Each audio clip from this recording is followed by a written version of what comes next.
तो हमारे आदरणीय कमलाकांत जी जब जो है पतंजलि किसान सेवा समिति के राज्य प्रभारी थे, हमारे आपके मन में सब आता है, तो एक रात में इन्हें सूचना मिली कि 2 गाय जो है यहाँ क्रिश्चियन लोग काट रहे हैं रात में। ये लोग गए और गाय को छुड़ा के लाए। घायल गाय को जब छुड़ा के लाए तो एक पेड़ के नीचे जहाँ इनका जहाँ ये रहते थे, झोपड़ी टाइप की थी, वहाँ जो है इन्होंने उस पेड़ के नीचे गाय को वहाँ रखा और उसकी दवा दारू की और उसको वहाँ पालने का काम किया। 2 गाय थी। वो जगह आज भी उन्होंने दिखाई और उस जगह की अभी महिमा हम बताएंगे।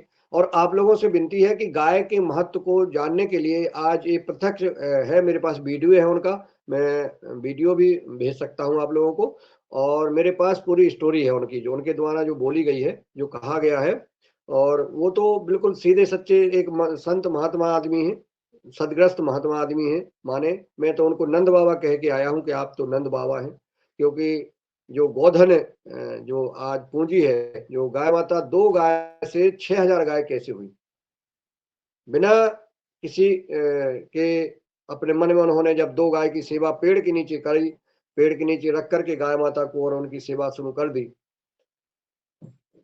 2 गाय से जब गाय चर्चा हुई, गाय काटने वालों के खिलाफ इन्होंने जो अभियान चलाया, धीरे धीरे गाय वहां से इधर उधर से ला ला करके और वहां इन्होंने कलेक्ट करना शुरू कर दिया। अब इस क्षेत्र में आ गए कि मुझे गाय की रक्षा करना है।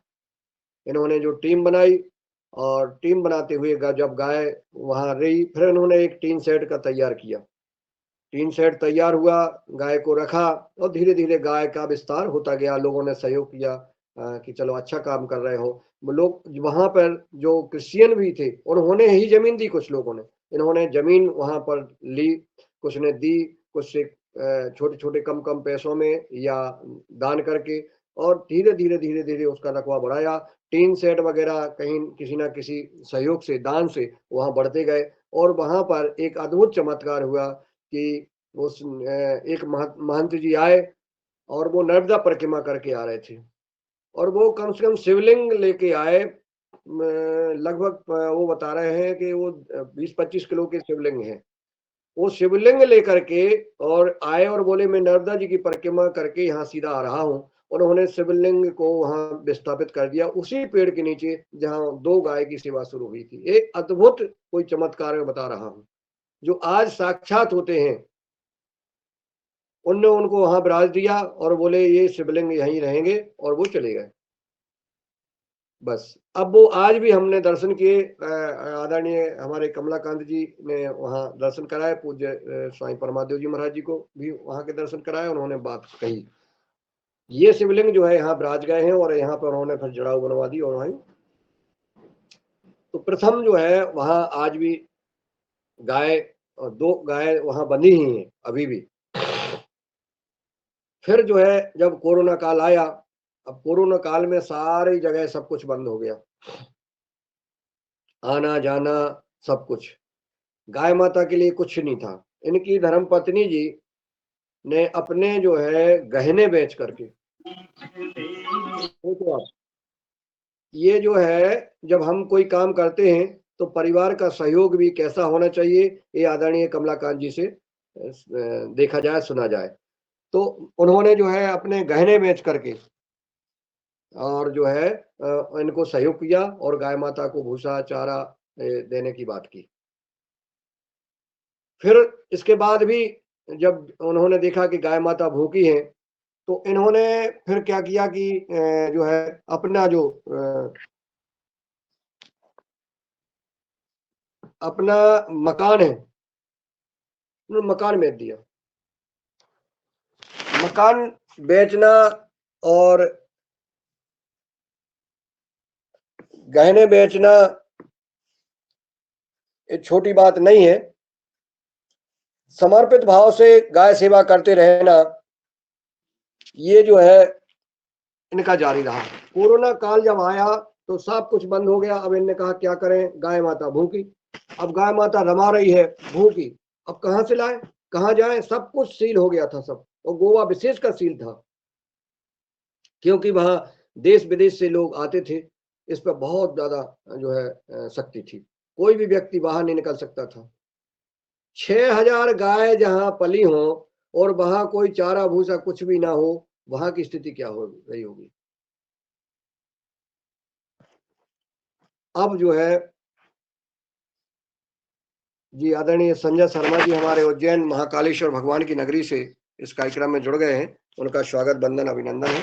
तो अब जब जो है कमलाकांत जी ने गाय माता के लिए सोचा कि क्या करें, इन्होंने खुद भोजन नहीं किए, इनके परिवार वालों ने, धर्म पत्नी ने भोजन नहीं किए और वो बैठे रहे, सोए नहीं रात, एक रात नहीं सोए, दूसरी रात जो है भूखे बैठे रहे कि गाय माता भूखी है तो मैं कैसे जो है भोजन क्या करूं, कैसे करूं, और चिंता सताती रही। इनके पास एक दो दो दो इन्होंने गाय आसपास छोड़ी, अब कितना जंगल है वहां, लेकिन कैसे काम चलेगा। इन्होंने गाय को 2 दिन निकाले, लेकिन गाय माता भूखी थी और रमा रही थी, भूखों से तड़प रही थी गाय मां। अब इन्हें लगा कि अब कुछ नहीं हो सकता है, अब क्या कर सकते हैं। और जब कुछ सारे दरवाजे बंद हो जाते हैं ना, जब जब सारे दरवाजे बंद हो जाते हैं तो एक ही दरवाजा खुलता है, वो ईश्वर का।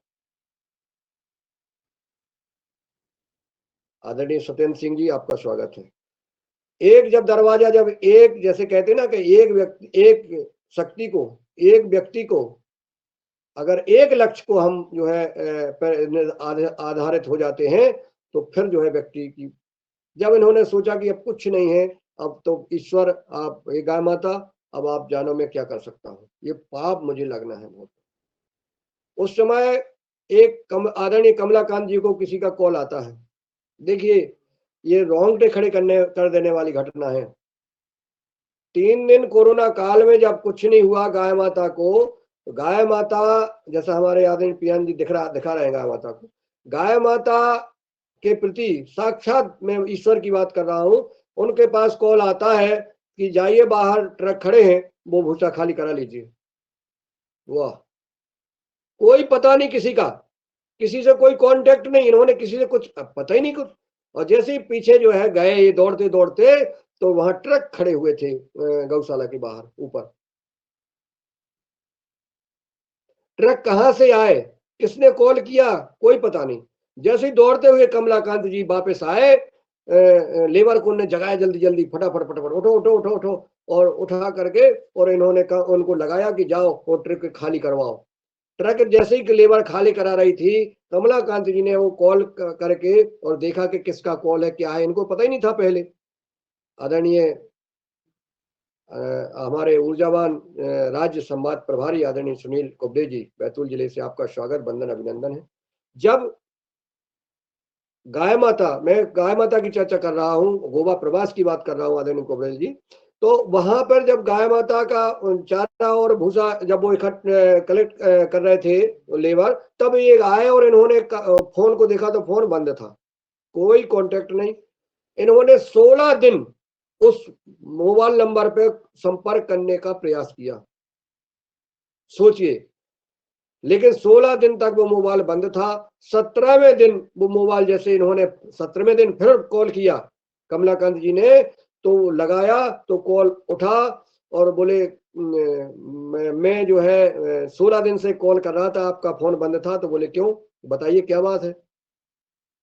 बोले मैं आपको धन्यवाद देना चाहता था कि आपने जो है हमारे गाय माता को भोजन दिया, ऐसे सब। बोले तुम धन्यवाद देने वाले कौन होते हो, ये शब्द वह उस कॉल पर आदरणीय कमलाकांत जी को सुनने को मिले। तुम धन्यवाद देने वाले कौन होते हो, मुझे आदेश था जिनका, उनके आदेश से मैंने दिया, तुमसे क्या लेना देना, मुझे तुमसे थोड़ी कोई बात। लो साहब, और फोन बंद। ये स्थिति, ये घटना, ये साक्षात गाय माता की कृपा का उन्होंने जो बात कही कि ऐसे जो है हमारे साथ जो है जो हुआ भैया। और ये गाय एक इतना भव्य जो है वहाँ 6,000 गाय, 75 एकड़ का रकबा है, और वहाँ लोगों ने दान दे दे करके गोवा में, और इसका विस्तार होता जा रहा है। फिर एक नया टीन सेट बन जाता है, फिर उसके बाद नया टीन सेट बन जाता है, ऐसा बनते बनते बनते बनते, और सारी गौ माता, हिष्ट पुष्ट गाय माता, स्वस्थ गाय माता वहां विराजमान है। और उनकी सेवा लगातार बहनें भाई सब कर रहे हैं सेवा, और अपने अपने टीन सेट की जिम्मेवारी होती है और वो कर रहे हैं। वहां पर जो है गाय के गोबर से गुम्मा बनाने का काम भी शुरू किया है। गुम्मा बनाए जा रहे हैं। गोबर गैस का प्लांट लगा हुआ है, और गैस एक स्टॉक है उनके। एक टीन शेड में एक बहुत बड़ा गुब्बारा है, बहुत बड़ा, उसमें गैस का स्टॉक बना दिया है कि अगर जो है हमारी खर्च गैस नहीं हो रही है तो उसमें स्टॉक है, और वो स्टॉक जो है जब भी सप्लाई उससे करना है कर लेते हैं, और वो गुब्बारा ऊपर भरता जाता है। बाहर से एक रस्सी में एक जो है उसका सूचक डला है कि कितने किलो इसमें गैस जो है अपने अपने पास स्टॉक है, भर चुका है, खाली है क्या। ये तीसरा जो है इनके पास जो है गोबर गैस तो बन ही रही है, गुम्मा बनाए ही जा रहे हैं, और साथ में जो दूध वगैरह ज्यादा उत्पादन नहीं करते हैं, क्योंकि अगर जो है ये सारा ध्यान और पूरा 6,000 गाय से जो है अगर इसका विस्तार किया जाए तो बहुत लाखों लाखों गाय माता जो है का विस्तार हो सकता है। लेकिन वहां पर गोवा जैसी छोटी सी जगह में 6,000 गाय का पालन पोषण हो रहा है। सरकार मदद करती है, और वहां के स्थानीय समाज सेवक संगठन सारे मदद कर रहे हैं। एक दिन का 9 लाख रुपए खर्च बताया है उन्होंने, एक दिन का 9 लाख। हमारे आदरणीय नागन जी खूब गाय सेवा करते हैं, इसलिए विशेषकर सुनने वाली बात है कि जो गाय सेवा कर रहा है, जो गाय माता की पूजा करता है, आरती करता है, उनकी सेवा करता है, वो अपनी सेवा में संतुष्ट रहे। ये साक्षात ईश्वर है। 3 समय गाय माता की वहां आरती होती है। पूज्य स्वामी जी महाराज जी के साथ हमने आरती का सौभाग्य करने का सौभाग्य प्राप्त हुआ, और साक्षात देवी धाता देवता गाय माता वहां कृपा कर रहे हैं। पूरा प्रांगण घूमने में बहुत समय लगता है, बहुत समय लगा। अलग अलग टीन सेट बनाए गए हैं, अलग अलग जो है नस्ल की गाय माता है, और सभी गाय माता हृष्ट-पुष्ट है जो, और उनका बिल्कुल साधारण स्वभाव। आदरणीय कमलाकांत जी का जब उनका हरिद्वार में जाना हुआ राज्य कार्यकारिणी में के समय, जो हमारे साथी थे जो यहाँ जुड़े हैं, उन्होंने देखा था। परम पूज्य स्वामी जी महाराज जी ने उनको मंच पर बुलाया था, और अपनी परम पूजनीय माता जी, परम पूज्य स्वामी जी महाराज जी की परम पूजनीय माता जी से उन्होंने कहा कि ये भाई जो है 6,000 गाय गोवा में पाल रहा है, इसमें तुम दान करो आज। तो हमारी पूजनीय भाभी जी भी थी, आदरणीय राम भरत जी की धर्मपत्नी जी, और आदरणीय भ्राता राम भरत जी भी थे, और पूरा परिवार था महाराज जी का। तो परम पूजनीय माता जी ने 11 लाख रुपए उनसे कहा कि हम 11 लाख रुपए इस गौशाला के गोवा की गौशाला को दान देंगे। तो ऐसा माता जी ने कहा, और परम पूज्य स्वामी जी महाराज जी वहां पहुंचे। हमारे माननीय मुख्य केंद्रीय प्रभारी पूज्य स्वामी डॉक्टर परमात्म देव जी भी जब वहां गोवा जाते हैं तो जो कुछ भी उनके पास होता है गोवा उस गौशाला को दान दे देते हैं, ऐसा मुझे संकेत है। उन्होंने स्पष्ट नहीं किया है, परंतु ऐसा है और वो करते हैं। हमारे परम पूज्य स्वामी जी महाराज सिद्धि आचार्य जी का वहां जाना हुआ, और सारी व्यवस्थाएं उनके आशीर्वाद से। और हमने आदरणीय कमलाकांत जी से जब पूछा कि भाई जी आपके मन में ऐसे विचार कैसे आए, बोले जब हम हरिद्वार आते थे और उस समय जब परम पूज्य स्वामी जी महाराज जी का आदर्श ग्राम योजना थी, हम सबको पता है कि आदर्श ग्राम में बनाने का महाराज जी के 9-11 बिंदु थे। उनमें गौपालन, स्वच्छता, जैविक खेती, प्राकृतिक खेती, ये सारे विषय थे। उसमें गौपालन भी एक विषय था। तो उन्होंने कहा हम आदर्श गोवा कैसे बनाएं, हम अपना गांव आदर्श कैसे बनाएं, ये सिकेरी गांव जो इनका है उस आदर्श सकेरी हम कैसे बनाएं। तो इस विषय को लेकर के उन्होंने गाय पालना शुरू किया, और उन्हें पता नहीं था कि हम 6,000 गाय हमारी हो जाएंगी। उन्होंने तो छोटा सा 2 गाय पाली, उन्होंने कहा 2, 4, 6 गाय इस गांव में पालेंगे। इस गांव की हम जो है गाय जो हमारी काटी जा रही है हमारे गांव में, वो हम नहीं कटने देंगे। तो उन्हें एक गांव स्तर की जो है गौशाला का बनाने का वो था कि जितनी, लेकिन वो गाय गौशाला जो है गोवा की, और एक आधुनिक गौशाला बन गई है। और यहाँ तक कि हमारे भारत में जैसे हमारी जड़खोर गौशाला है, 1 लाख प्लस गाय वहां पाली जाती हैं, इसी प्रकार से 6,000 गाय गोवा में पतंजलि किसान सेवा समिति के द्वारा पाली जा रही हैं। परम पूज्य स्वामी जी महाराज जी के आशीर्वाद से, सिद्धे आचार्य जी के आशीर्वाद से, हमारे माननीय मुख्य केंद्रीय प्रभारी पूज्य स्वामी परमादेव जी महाराज जी के मार्गदर्शन में और वहाँ की पतंजलि परिवार भारत स्वाभिमान ट्रस्ट के आदरणीय विश्वास जी भाई जी, आदरणीय पतंजलि योग समिति के राज्य प्रभारी आदरणीय हमारे कमलेश जी और युवा भारत के राज्य प्रभारी आदरणीय सनी जी और हमारी महिला पतंजलि योग समिति की बहन जी सहित पूरे पतंजलि का परिवार ऐसे एक साथ मिलकर के काम कर रहा है। जब हम लोग रास्ते में थे, बार बार फोन आता था, भाई जी कहाँ तक आ गए, हम आपको वहाँ स्टेशन लेने आ जाएंगे। वहां पर जब आते आते में लगभग 5 बार फोन आए, और ऐसे सभी राज्य प्रभारियों को उनके फोन आते हैं उनकी जो है, और वहाँ आप ट्रेन से उतरे, आप फ्लाइट से उतरे, आपको रिसीव किया गया और आपको वहां तक अपने गंतव्य तक और ले जाया गया। वहां के विधायक आदरणीय प्रवेंद्र जी, तीनों दिन विधायक जी इस पूरे कार्यक्रम में पूज्य स्वामी जी महाराज जी के साथ रहे। उनके पूरे कार्यक्रम में पूरे विधायक जी ने पूरा व्यवस्था कराई थी। वहां के जो रहने की व्यवस्था हम लोगों की थी, वो पूरा व्यवस्था जो है वहाँ के माननीय विधायक जी ने कराई थी गोवा के, और वहाँ के जो सामाजिक संगठन है सब ने मिलकर के वहाँ इतना भव्य कार्यक्रम किया, इतना ध्यान किया। अतिथि देवो भव का अगर कोई देखना है तो गोवा जाके देखिए कि कितना स्वागत सत्कार, कितनी मान्यता आदरणीय हमारे पतंजलि परिवार, किसान सेवा समिति, भारत स्वाभिमान, पतंजलि योग समिति, युवा भारत, महिला पतंजलि योग समिति, सोशल मीडिया, ये सारे लोग मिलकर के किस प्रकार से एक सूत्र में बंधे होकर के और एक अतिथि की स्वागत सत्कार कैसे किया जाता है, कैसे रखा जाता है, अगर सीखना है तो गोवा से सीखा जाए। संगठन कैसे चलाया जाता है गोवा से सीखा जाए, और वो हम लोगों ने सीखा, देखा, जाना। और वहां पर जब हम लोगों का कार्यक्रम हुआ, बैठे, तो वहां पर सबका एक एक करके श्रीफल, साल और श्रीफल, इतना बड़ा नारियल वहां होता है, नारियल और श्रीफल से और दे करके और सम्मान सभी राज्य प्रभारियों को किया। हमने कहा भाई जी ये तो उल्टा हो रहा है, यहाँ तो हम लोगों को आपका राज्य सम्मान करना चाहिए। बोले नहीं, आप हमारे अतिथि हैं, आप यहाँ के अतिथि हैं, अतिथि देवो भव, हमारा कर्तव्य बनता है। वहां पर गोवा में जो हमने देखा काजू की खेती होती है, काजू की खेती पूरा करीब जाके हमने खेती पहली बार देखी, पूरे पेड़ पौधे बढ़िया फल लगे हुए काजू के देखे। काजू के जो हमारे यहाँ काजू आता है, सफेद काजू आता है, वो छिलका निकला हुआ काजू आता है, वहां पर छिकले सहित वहां पर सेका गया काजू, नमकीन में भी और सादा भी, जब खाने का आनंद ही अलग आया है। वहां का काजू खाने का जो आनंद आया वो अलग ही। काजू की खेती घूमने का, सुपारी की खेती वहां हो रही है, सुपारी के पेड़ जब हमने देखे 50-50, 60-60 फुट लंबे पतले पतले पेड़, पूरा चले गए, कोई पेड़ जो है झुका हुआ नहीं गिरा, और सीधे खड़े के खड़े पेड़ देखो, खजूर के पेड़ से भी ऊंचे सुपारी के पेड़ दिख रहे हैं। तो वहाँ नारियल की खेती, खजूर की खेती, पेड़ उसका सुपारी की खेती, काजू की खेती और विभिन्न फलों की जितनी सुंदर खेती होती है, वहाँ इतना सुंदर वातावरण है गोवा में। वहाँ की गोवा की अगर प्राकृतिक जो है पहाड़ियों को घूमा जाए, जैसे उत्तराखंड में घूमने पर, उत्तराखंड में तो डर लगता है कि कोई पहाड़ खिसक ना जाए। जब जाते हैं ना उत्तराखंड में यात्रा में, अभी हम 4 धाम यात्रा गए थे, बद्रीनाथ केदारनाथ जी की यात्रा गए थे, तो वहां पे तो यही लगता था कि जितने निकल गए उतनी, जितने निकल गए उतनी ठीक है, बच गए, आगे निकल गए।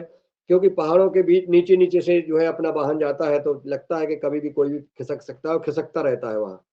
लेकिन गोवा की जो वैसे ही पहाड़ियां, चूंकि जंगल है, लेकिन वहां पे फलदार पौधे, बढ़िया पूरा वातावरण, रमणीय वातावरण पूरा घूमा।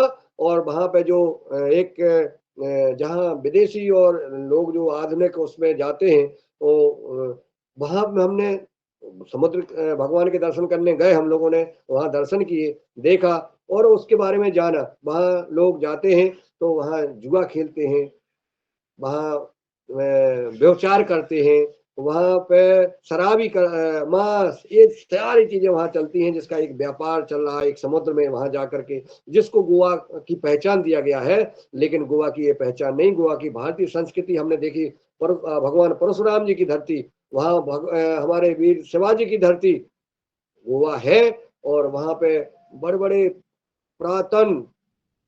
प्राचीन समय के शिवलिंग के हमने दर्शन किए, साक्षात जो है वहां ऋषियों की भूमि है गोवा।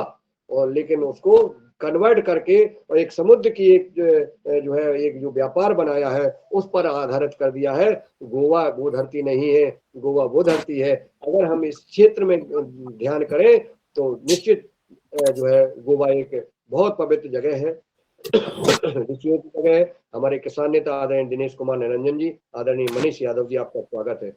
तो गोवा जाए, गोवा की पहाड़ियों में, जैसे हिमाचल प्रदेश से हमारे डी शर्मा जी अभी अनम्यूट हो रहे हैं, मैं उनको आमंत्रित करूंगा। जिस प्रकार से हम कुल्लू मनाली और शिमला और इधर जाते हैं, कश्मीर जाते हैं, उसी प्रकार से गोवा का जो है दृश्य दिखता है। तो आइए हम उस दृश्य को देखें, हम उस गौ माता की कृपा को जाने और उससे प्रेरणा लें और गोवा की विजिट और यात्रा करें तो आनंद ही आनंद है।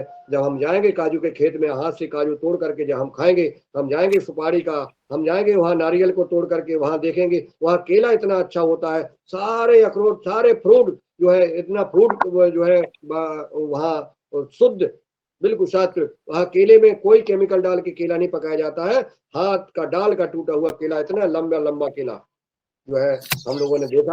हमारे आदरणीय गुजरात से लक्ष्मण गुरवानी भाई जी हमारे साथ थे, और छत्तीसगढ़, उत्तर प्रदेश, मतलब छत्तीसगढ़ और गुजरात, कर्नाटक और विभिन्न विभिन्न राज्यों के राज्य प्रभारी वहां थे, और सबने आनंद लिया। और हम सब जो है गोवा में आनंदित हुए।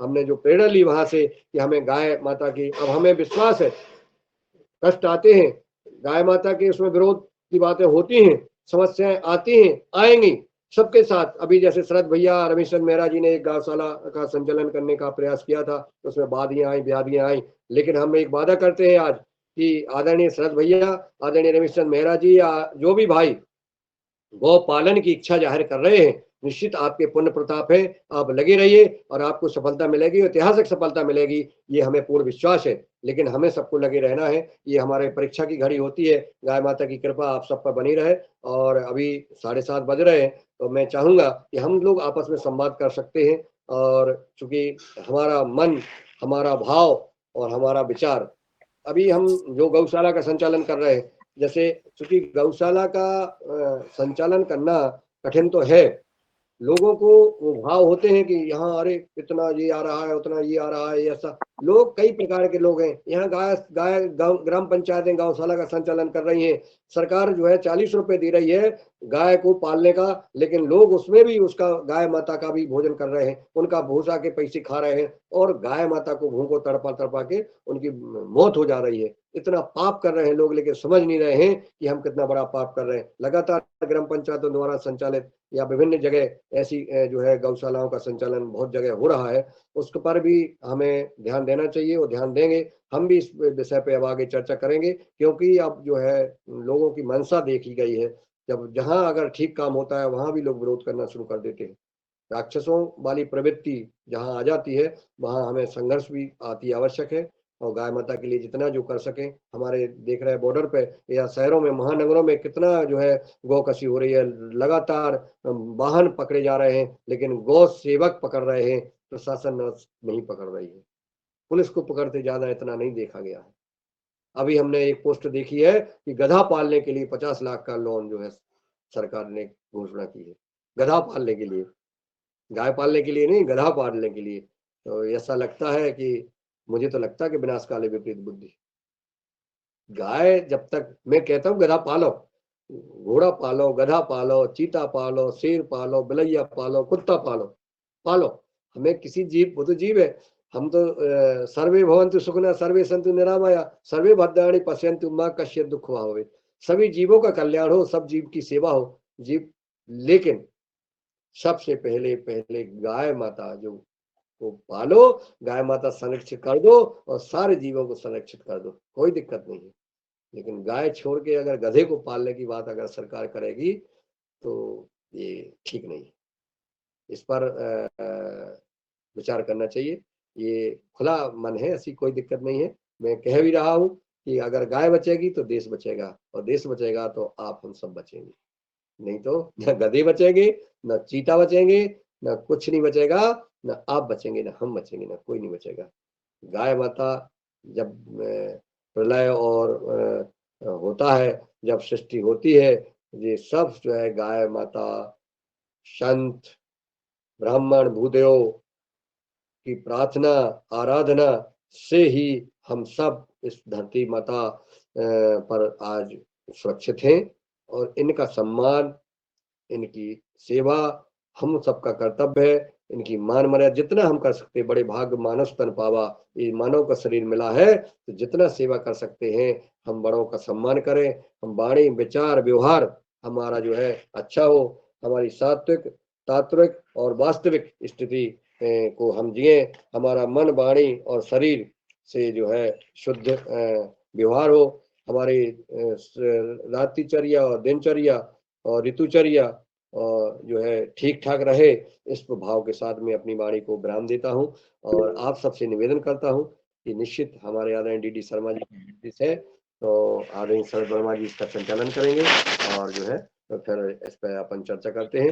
आप सबको बहुत बहुत साधुवाद, बहुत बहुत प्रणाम। बहुत सारी बातें करना है लेकिन कोई विषय हो जाता है, फिर लास्ट में जो है समय चला जाता है, आपस में चर्चा नहीं कर पाते हैं, एक दूसरे के सुझाव आदान प्रदान नहीं ले पाते हैं, जबकि वो होना बहुत जरूरी है। चलो हमारे बहुत दिनेश जी लिख अच्छा रहे हैं और हमारे बहुत जी आदरणीय सर जी। मुनीलाल सर जी ने बहुत गाय के प्रति जितनी बातें बताई बहुत दिल को छुई। मैं डी शर्मा सर को सादर आमंत्रित करता हूँ कि वो आए। जी सर। सही तो मेरा प्रणाम। जो ये कहानी, जो स्टोरी अंग्रेजी में कहेंगे, ये आदरणीय श्री मुनीलाल यादव जी ने रखी, तो मुझे तो बहुत ईर्ष्या हो रही है कि मुनीलाल यादव जी योगाहार के लोगों को बिना बताए चले जाते हैं कि मैं वहां जा रहा हूँ, कहाँ कर रहा हूँ, क्या क्या इन्होंने कहाँ पहुंचे। और ये जो बात रखी कि वहाँ गोवा में गौ सदन, गौ से गौ सदन, गौ पालक, जो वहां पर ये इन्होंने वहाँ की हिस्ट्री बताई, वहाँ का पूरा परिचय दिया। मुझे बहुत हैरानी होती है कि गोवा हम किस बात के लिए जाते हैं, आप सब जानते हैं, कैसे घूमने जाते हैं।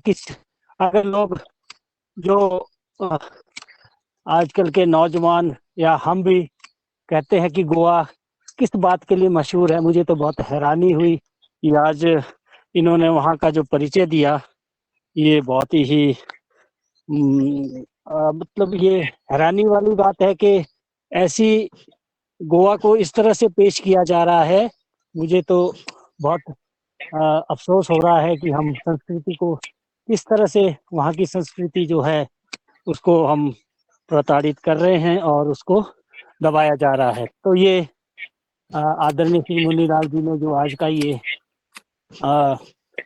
वक्तव्य दिया है इसके बारे में, इनको बहुत बहुत मुबारकबाद, साधुवाद।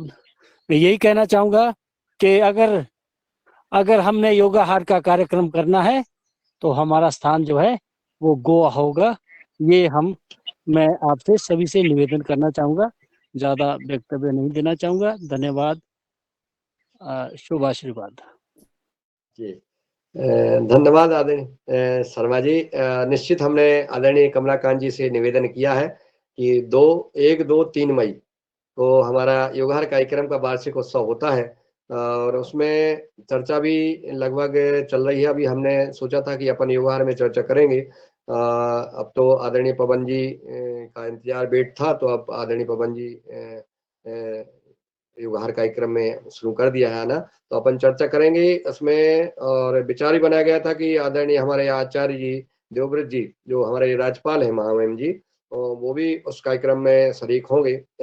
और ऐसा हम लोगों का विचार बन रहा है, क्योंकि तो गुजरात वालों से भी चर्चा हुई, हमारे राजू जी हैं और आदरणीय लक्ष्मण जी, और गुजरात की जो टीम थी उन्होंने कहा कि चलो ये बहुत अच्छा कार्यक्रम है और अपन देखते हैं। तो इसमें अभी अपन चर्चा करेंगे, अगर विचार बनता है तो निश्चित बहुत पवित्र भूमि है और सारी व्यवस्थाएं वहाँ है, रहने की व्यवस्था बहुत अच्छी है, सब कुछ देख के आया हूँ मैं।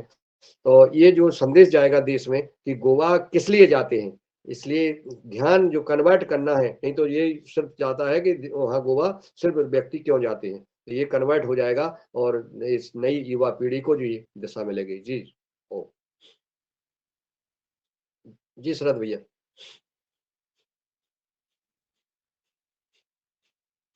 बहुत बढ़िया। और अब मैं रमेश दादू जी को बुलाता हूँ कि गोवा में। जी ओम, सदन को नमन। और आज जो गोवा पर जो सांस्कृतिक हमला हुआ है, वो सांस्कृतिक हमला जो है, पुर्तगीज लोगों ने बहुत दिन तक वहां पर राज किया, तो उन्होंने हमारी भारतीय सनातन संस्कृति को दबा करके अपनी संस्कृति को स्थापित करने का प्रयास किया। हम बहुत आभारी हैं कि अब हम जो है अपनी संस्कृति को भी वहां पर प्रचारित करने के लिए प्रयास कर रहे हैं। निश्चित रूप से जैसा कि अभी आदरणीय हमारे राज प्रभारी महोदय ने बताया कि किस तरह से सनातन संस्कृति के मूल को यदि देखा जाए तो उसके मूल में गाय है, और गाय के माध्यम से ही यदि वहां पर पुनः सनातन संस्कृति का प्रचार होता है। हम लोग वहां उस दृष्टि से जाते हैं कि किस तरह से प्रकृति ने उस क्षेत्र को सजाया है, और उसी को यदि हम बढ़ावा देते हैं, और जैसा कि अभी हमारे डीडी शर्मा जी ने कहा है कि हम लोगों का यदि वहाँ एक कार्यक्रम होता है तो निश्चित रूप से ये पूरे देश के लिए, हमारे योगाहार के लिए और पतंजलि परिवार के लिए भी एक बहुत अच्छा अवसर होगा कि वहाँ पर जाकर के लोग हम लोग वहाँ रहेंगे तो अपने विचार को भी वो जानेंगे, योग भी हम करेंगे और दूसरी चर्चा भी करेंगे। तो जितना भी, क्योंकि गोवा कोई बहुत बड़ा नहीं है, गोवा मेरे ख्याल से शायद 2 जिलों से ही, 2-3 जिले ही उसमें होंगे, पूरा तो मुझे ध्यान नहीं है। हाँ, पर बहुत बड़ा नहीं है। तो जैसे आप बता रहे हैं कि 4 जिले हैं, तो 4 जिले बहुत बड़े नहीं होते हैं। तो इस तरह से हम जो है निश्चित रूप से यदि भ्रमण भी करेंगे तो 4 जिलों का भ्रमण कर सकते हैं। तो जी ओम, सभी को प्रणाम। ओम। बहुत अच्छा मधु आपने दिया। मैं डॉक्टर विनोद सर जी को, शरद भैया 1 मिनट, जो आदरणीय मेहरा जी ने एक ध्यान करा दिया है, वो मुझसे वो विषय छूट गया था। जो गोवा भ्रमण के दौरान हमने देखा कि वहाँ जो क्रिश्चियन की वो बनती, क्या चर्च होती ना? जी जी, चर्च है, वो मंदिरों पे बनाए गए हैं।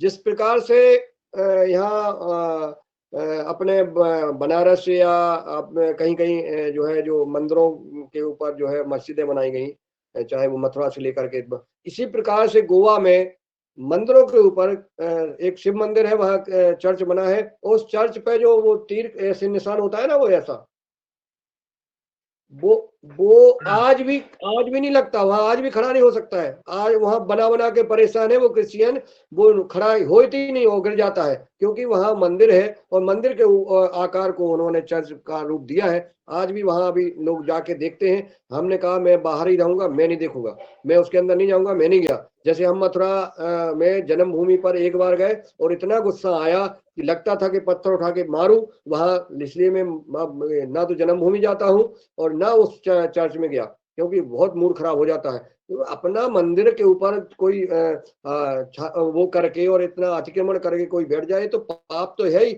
इनको तो सत्ता में आते ही इनको नष्ट कर देना चाहिए था, लेकिन क्या करें। जी सर जी, बहुत अच्छा। अब मैं डॉक्टर विनोद सर जी को बुलाता हूँ, क्योंकि वो बहुत इतिहास उनके पास किसी की चीज का डीपली रहता है। Doctor Vinod sir. प्रणाम, सादर प्रणाम। गोवा का एक नया के बारे में एक नई चीज आपने बताई, बहुत अच्छा लगा। और गाय को तो हम अब गाय को माँ मानते हैं, लेकिन गाय की स्थिति बड़ी खराब है, खासकर कई राज्यों में। अगर आप हरियाणा में चले जाएं या उत्तर प्रदेश में चले जाएं, सड़कों में गाय की स्थिति बड़ी दयनीय है। और गोकशी ऐसा नहीं है कि रुक गई है, गोकशी तो हो ही रही है। तो इसके लिए कुछ सरकार द्वारा कोशिश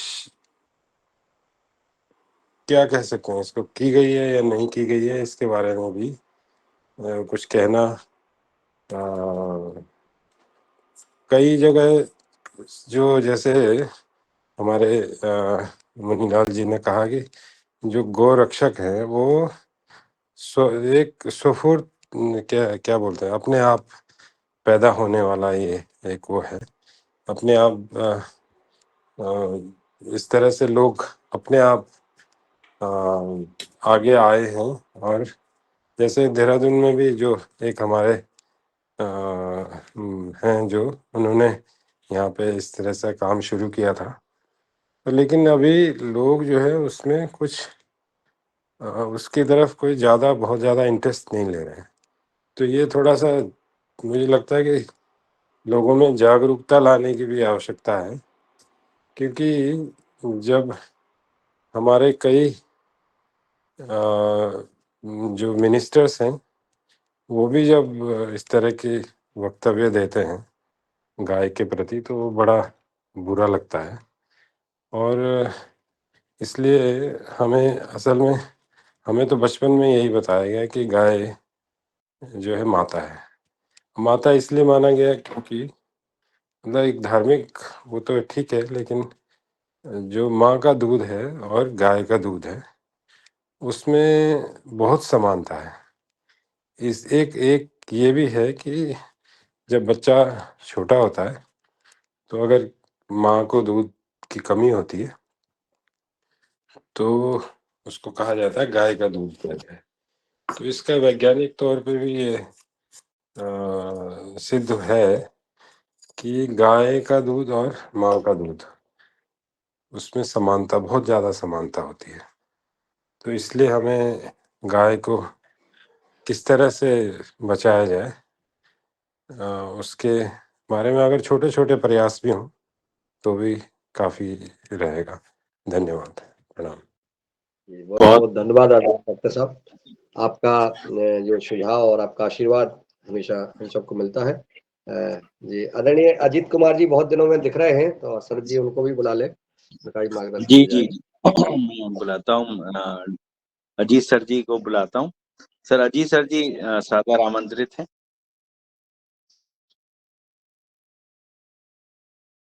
शायद उन तक आवाज नहीं जा रही है, तो मैं नहीं आ गए। जी जी सादर नमन सदन को सादर प्रणाम। गोवा की जहाँ तक बात हो रही है, मैं गोवा को बहुत ही करीब से जानता हूँ क्योंकि मेरा प्रोफेशनल लाइफ वहीं से चालू हुआ था। नेशनल हाइड्रोग्राफी स्कूल करके एक इंस्टीट्यूट है जिसने मुझे प्रोफेशनल लाइफ दिया। वास्तव में 80 के दशक में मैं वहां से जुड़ा था और उस समय का गोवा देखता हूँ और आज की जो गोवा की स्थिति है जिसके बारे में अभी चर्चा हो रही है, एकदम सत्य बात है। गोवा बेसिकली देवभूमि थी। डच और फ्रेंच ने उसको कब्जा करके जो कुछ भी अत्याचार वहां पर सनातन के ऊपर किया था वो सब इतिहास के रूप में वहां अभी भी हैं। वो सारे साक्ष्य और प्रमाण वहां पर हैं। यह भी बात है कि अभी भी डच फ्रेंच या क्रिश्चियनिटी वहां पे दिखती है, लेकिन जब हम गांव की तरफ जाते हैं तो हमारी सभ्यताएं दिखती है। वो वास्तव में शिव भूमि है और इसमें कोई शक नहीं है कि हमें अपने गोवा को वापस स्वरूप में लाने के लिए जो हम दूसरे जगह जाते हैं, जैसे नॉर्थ की तरफ भ्रमण करते हैं, उसके बजाय यदि हम गोवा की तरफ भ्रमण करें तो बहुत ही सुखद होगा। और साथ ही साथ बच्चों में जो एक गलत ट्रेंड चल रही है आजकल उससे भी निजात पा सकते हैं हम लोग। तो मैं सहमत हूँ एकदम से इस बात से कि गोवा को की जो इतिहास रही है, जितनी भी बातें करें कम है। वो जाकर के देखने लायक ही हैं कि आज भी वहां पे मंदिर जिस रूप में हैं और जिस ढंग से वहां के जो परिवार, सनातनी परिवार जो अभी तक अपने आप को बचा के रखी, वहां की संस्कृति को बचा के रखी, ये बहुत ही दुख भरी भी है और सुख भरी भी है कि अब वो टाइम आ गया है कि हम उसको वापस जा करके अपनी सनातन संस्कृति को कैसे भी जितना जल्दी हो सकता है उसको वापस खड़ा करें वहां पे। और जो दुष्प्रचार है वहां की, वो गलत जगह था, बना दिया गया था गलत जगह, उसको बहुत बहुत ही विचित्र रूप से उसको, खास करके जो बीच है जिसको बीच कहते हैं, इनफैक्ट वो सारी जगहें पर्यटन के हिसाब से बहुत ही अच्छी हैं। और वहां पर जो होटलों का एक गलत साम्राज्य, कसिनो का, ये सारी चीजें जो खड़ी हुई है, उसको धीरे धीरे वहां के लोकल लीडर्स को बदलना होगा। या तो फिर जो पर्यटक जाएंगे उनको भी डिमांड करने से कि यहाँ से ये चीजें हटाओ, यहाँ पे नॉनवेज को हटाओ, यहाँ पे जो गलत काम होते हैं उनको हटाओ, तो वो हटाएंगे। वो तो डिमांड और सप्लाई की एक बात होती है, यदि डिमांड होगी तो सप्लाई अपने आप वो व्यवस्था में वापस आएगी। मैं इतना ही कह के अपनी वाणी को विराम देता हूँ। धन्यवाद, नमस्कार। बहुत अच्छा जी सर आपने। और मैं पवन सर जी सुन रहे हैं, शायद अगर आना चाहें तो पवन सर जी को मैं सादर आमंत्रित करता हूँ। जी धन्यवाद। जी सर। मिट जुड़ा हूँ, आधी जी ही सर। बात सुनी जी जी जी। तो, लेकिन मैंने पहले की पोस्ट में देख लिया था कि वो मुन्नीलाल जी गोवा गए हैं और वहाँ पर 3 दिन का सत्र उन्होंने अटेंड किया है। कुछ फोटोग्राफ्स भी मैंने देखी थी ग्रुप में।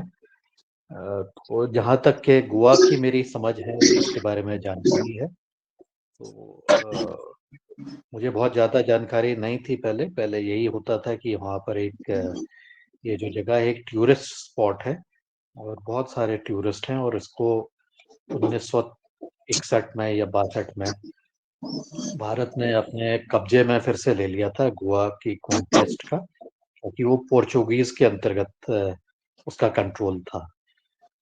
और इसके बाद फिर ये टूरिस्ट स्पॉट की तरह डेवलप हुआ, बहुत पॉपुलर हुआ। लेकिन उसके बाद जब हमने उसका इतिहास को जाना, उसको समझा, तो ये भी पता लगा कि बहुत ज़्यादा वहाँ पर अत्याचार हुआ, क्योंकि मुख्य मकसद जो पोर्चुगीज और स्पेनिश जो भी लोग आए थे उनका व्यापार तो था, लेकिन उसके साथ ही क्रिश्चियनिटी को बढ़ावा भी देना था।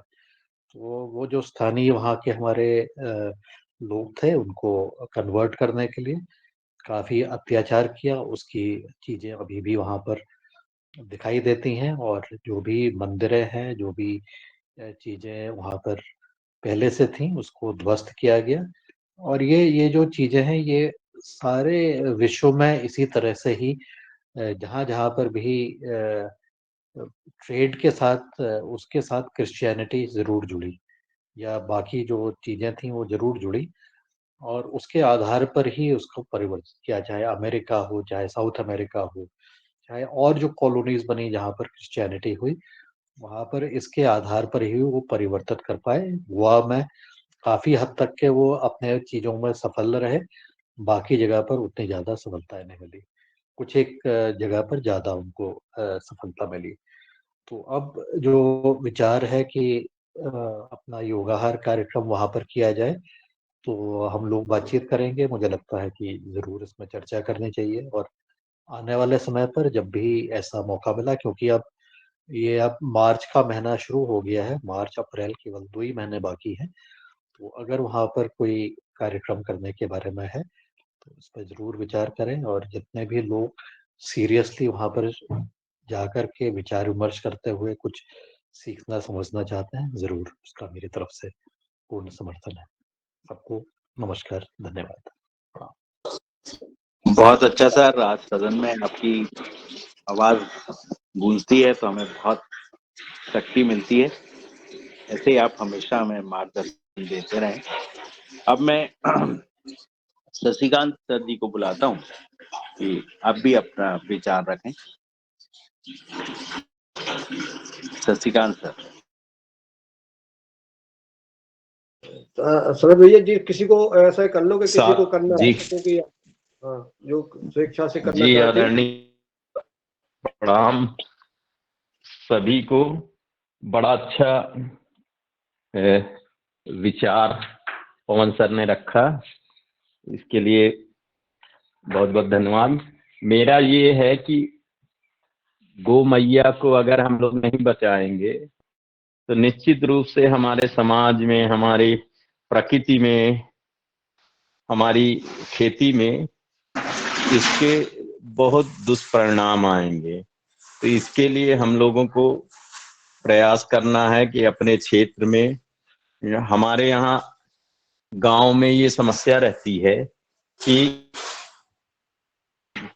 हम 500 किसान हैं लेकिन 200 जानवरों के लिए इतनी बड़ी जाली और इतना बड़ा सारी व्यवस्थाएं करते हैं, फिर भी मतलब गौ मैया का ये है कि वो कहीं न कहीं से उस जाली या बाड़े को तोड़ के घुस के वो जरूर ही खा लेंगी और हमारी खेती नष्ट हो जाती है। तो हम लोगों को ये चाहिए कि हमारे गौ मैया को 200 गौ मैया एक ग्राम पंचायत में है और किसान हैं 500। अगर एक एक गौ मैया को बांध लें तो हमारी खेती भी बचेगी और हमारा समाज भी अच्छा होगा, हमारी खेती में जो लागत है वो भी कम होगी।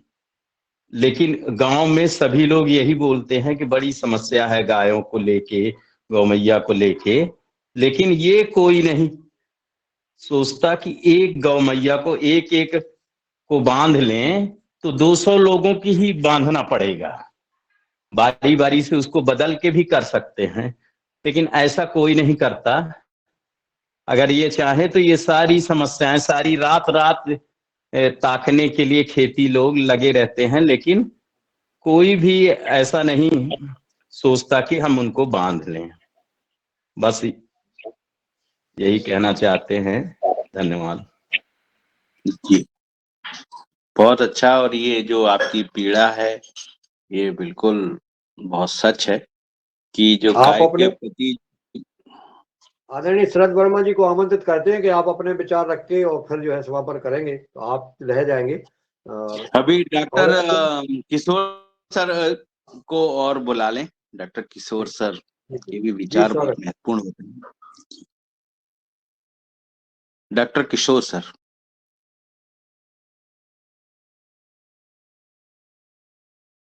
शायद वो हेलो शरद जी, आगे। नमस्ते। कि नमस्कार। जो प्रस्ताव दिया है गोवा का, उस संदर्भ में सोचा जाए निश्चित रूप से। और हमारा वैसे भी जो योगा हर के 5 वर्ष पूरा करने का चल रहा है, तो उसमें उस स्थान का जो सरपंच ने बोला है कि वहाँ पे जो भी व्यवस्था हो सकती है वो देखभाल करके अपन यदि उसमें जा सकते हैं तो निश्चित रूप से उसको मतलब बेसिक जानकारी लेने के बाद सदन में चर्चा की जाए। बहुत अच्छा। और अब गोवा का जो बन रहा है तो वो मनीलाल सर ने शुरुआत करी दी है, पवन सर ने भी हरी झंडी दी है। लगता है कि इस बार का जो कार्यक्रम होगा वो गोवा में होगा, ऐसा कुछ अनुभूति लग रही है। अब मैं भैया डॉक्टर सर जी को आदरणीय बुलाता हूँ। सनेवाल जी को बुलाएं। जी जी ओम, आदरणीय दिनेश सनेवाल जी को बुलाएं। आदरणीय दिनेश सर जी कहाँ छुपे हुए हैं, आप आ जाइए। जी आदरणीय, बहुत बहुत धन्यवाद। मैं आज यही विचार कर रहा था कि ये जो काजू के खेत में तो छुप जाते हैं दिनेश जी, काजू के खेत में छुप जाते हैं। जी आदरणीय, अब काजू के खेत में छुपने की बात हो रही है, तो खूब काजू खाएंगे, गोवा जाएंगे। और ये बहुत अच्छी बात है कि आपने गोवा से जो जो संदेश, गोवा का संदेश दिया है, साथ में आदरणीय पवन सर की जो आवाज की खनक है सभी तक पहुंची है, ये और भी सुखद है। और मैं तो ध्यान कर रहा था गो आ पर, तो 2 बातें आ रही कि जाओ और आओ, लेकिन साथ में गो आ मतलब गौ माता को भी आह्वान किया जा रहा है कि आओ। तो शक्ति छुपी हुई है इस बात में, और ऊर्जा भी। तो आदरणीय आप दोनों महानुभावों ने जो प्रस्ताव रखा है, अनुमोदन किया है, ये बड़ा ही सुंदर और सुखद है। इस पर हम कदम ताल करते हैं और गोवा आओ चलें, गोवा चलें। बहुत-बहुत शुभकामनाएँ और जी, धन्यवाद, प्रणाम। जी ओम, इस प्रस्ताव को 1 सप्ताह के भीतर फाइनल किया जाए, जिससे कि लोग अपने जो है रिजर्वेशन करा सके। ये बहुत जरूरी है, नहीं क्योंकि रिजर्वेशन मिलने में परेशानी होगी। जी ओम।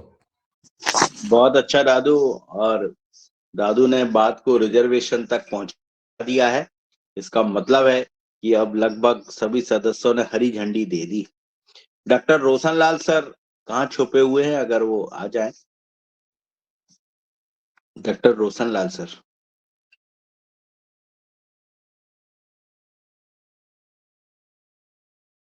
शायद वो कहीं बिजी हैं। अब मैं बड़ी बहन कल्पना बहन जी को बुलाता हूं कि वो हमें मातृशक्ति की तरफ से भी अपने विचार रखें।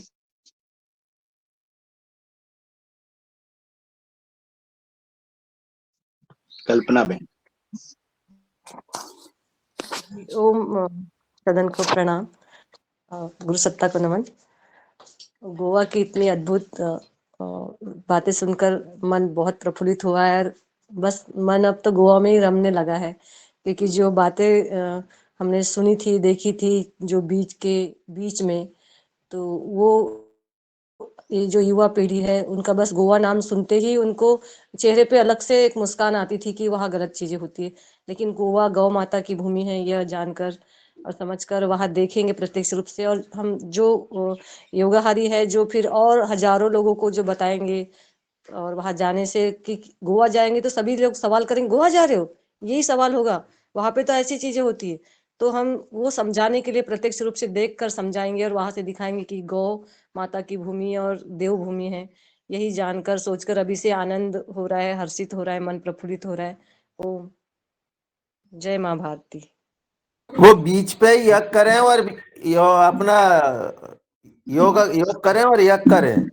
जो जैसा कर रहा है उसको करने दें। हम तो अपने उस पे चलेंगे तो निश्चित रूप से 1 नहीं, 2 नहीं, 4 नहीं, किसी का ध्यान तो जाएगा कि हाँ यज्ञ भी होता है और योग भी होता है। जी योग।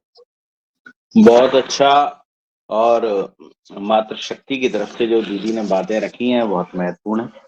और अब सदन का समय हो गया है, लेकिन मुझे लगता है कि भारतवर्ष में अगर गाय की समस्या हटानी है तो परम पूज्य गुरुदेव को, स्वामी जी को ये गाय की जवाबदारी माननीय प्रधानमंत्री को दे देनी चाहिए। क्योंकि भारतवर्ष में एक ही ऐसी संस्था है, एक या 2 संस्थाएं हैं, गायत्री परिवार है।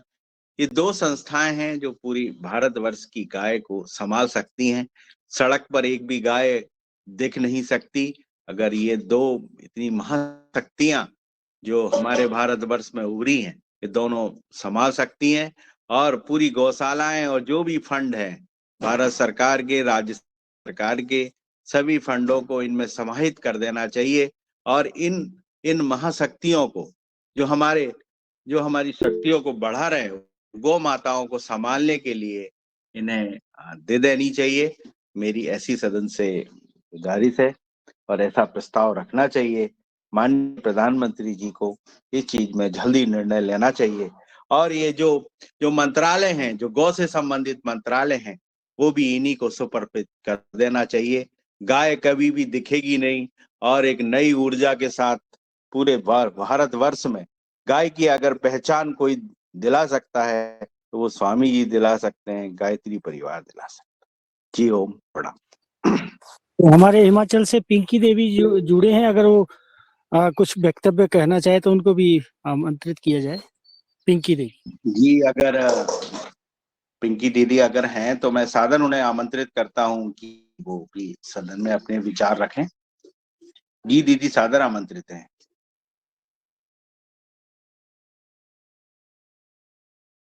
शायद उन तक आवाज नहीं पहुंच रही, तो जी सर, सिग्नल की शायद कुछ कमी होगी। ओके। पी से प्रिंदा दीदी है क्या जुड़ी, जो हैंडल्स है?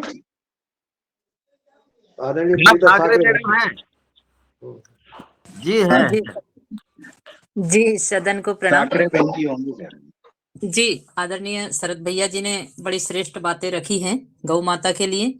और निश्चित रूप से जब हमारे पतंजलि किसान सेवा समिति के सम्माननीय मध्य प्रदेश के राज्य प्रभारी श्री मुन्नीलाल भैया जी जब अपने फेसबुक लाइव के माध्यम से गोवा के दिव्य दर्शन करा रहे थे, तब लग रहा था कि वाह क्या अद्भुत बातें हैं कि इतनी बड़ी संख्या में गौ माता का वहाँ कार्य हो रहा है। और निश्चित रूप से हर भारत वासियों के लिए यह प्रेरणादायी एक विषय है।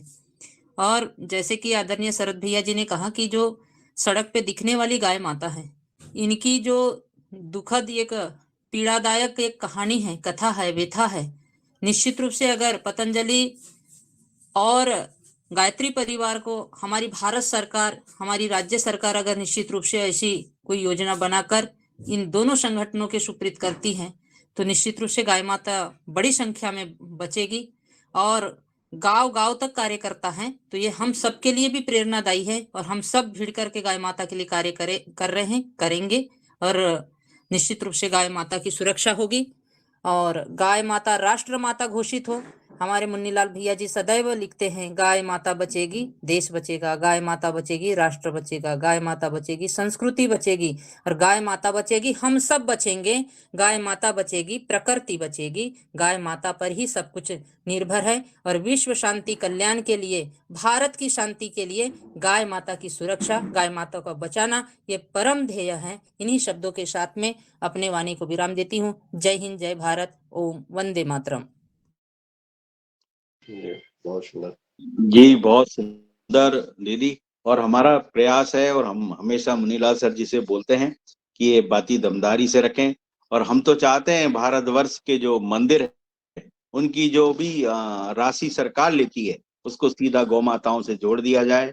ऐसे कुछ प्रस्ताव हैं बहुत महत्वपूर्ण जो मुनीलाल सर जी को ऊपर रखने चाहिए और सदन को के माध्यम से ये चीजें भारत सरकार को अवगत करानी चाहिए कि जो मंदिरों का पैसा है वो गाय में जाए। और ये दो जो हमारे बहुत बड़े बड़े पतंजलि और गायत्री परिवार हैं, इन्हें गाय की अगर समस्या हटानी है, वाकई गाय को गौ माता के रूप में देखना है और तो इनका मंत्रालय, इनकी जो भी राशि आती है वो इन दो बड़ी बड़ी महाशक्ति जो बन रही हैं, जो ओम जी जो गौ माता को गौ माता के रूप में प्रतिष्ठित कर सकती हैं, इन्हें देना चाहिए। जी ओम प्रणाम। ओम आज की ओम जी कार्यशाला प्रणाम। यहीं पे विराम करते हैं जी। सब भैया ये पीसी प्रियन यादव है, उनसे हैंडल्स है। जी जी सादर आमंत्रित है जी। आज सभी को सदन को प्रणाम। आज गौ माता का विषय रखा, बहुत ही अच्छा लगा मुझे। गौ माता अपने भारत की जो संस्कृति है उसको मिटाने के लिए ये प्रयास किया जा रहा है। ये गायों में बांझपन के कारण सारी व्यवस्थाएं बिगाड़ दी गई है। जो एचएफ गाय होती है, अपने गाय को अगर बचाना है तो गाय को बचाने के लिए संवर्धन ही सबसे बड़ा उपाय है। हमारे भारत में 102 प्रकार की नस्लें होती थी जो सबसे ज्यादा दूध देती थी। इनकी संस्कृति को बिगाड़ के और विरासत को बिगाड़ के अब जो खराब कर दी गई है, इसलिए ये सारी व्यवस्थाएं बांझपन के कारण जो सब गाय छोड़ देते हैं या कर देते हैं, तो उनको अगर आप संवर्धन के माध्यम से सुधारोगे तो ये व्यवस्थाएं वापस गौ माता किसी की जरूरत नहीं रहेगी और वापस अपनी गाय को माता मानने के लिए आदमी व्यवस्थित हो जाएगा।